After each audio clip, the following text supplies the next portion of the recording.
ഉൽപ്പത്തി പുസ്തകം 1-ാം അധ്യായം ആദ്യം മുതൽ നാം വായിച്ചു നോക്കുമ്പോൾ ആ 1-ാം അധ്യായം തന്നെ വലിയ അത്ഭുതത്തിൻ്റെ ഒരു അധ്യായമാണ്.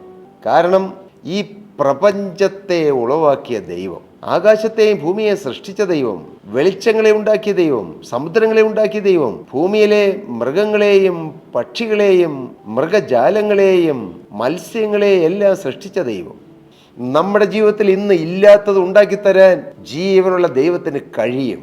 നാം എങ്ങനെയാണ് വിശ്വസിക്കുന്നത്? ഈ ആകാശവും ഭൂമിയും എല്ലാം ഉണ്ടാക്കിയ ദൈവത്തിൻ്റെ ആ അത്ഭുത കൃപയെക്കുറിച്ച് നാം ചിന്തിക്കുമ്പോൾ എൻ്റെ ഈ കൊച്ചു കാര്യം ചെയ്തു തരാൻ ദൈവത്തിന് കഴിയുമെന്നുള്ള വിശ്വാസം നമ്മിൽ വന്ന് നിറയുന്നു. ദൈവത്തിന് അസാധ്യമായതൊന്നുമില്ല.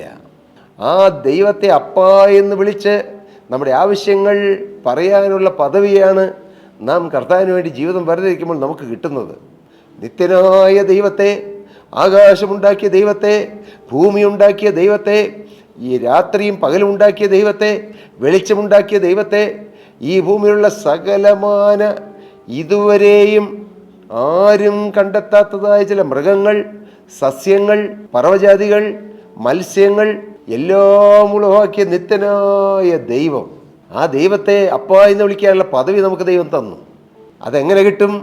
യേശുക്രിസ്തുവിനെ രക്ഷിതാവും കർത്താവുമായി നാം സ്വീകരിക്കുമ്പോൾ ആ പദവിയാണ് ദൈവം നമുക്ക് തരുന്നത്. സൺഷിപ്പ്.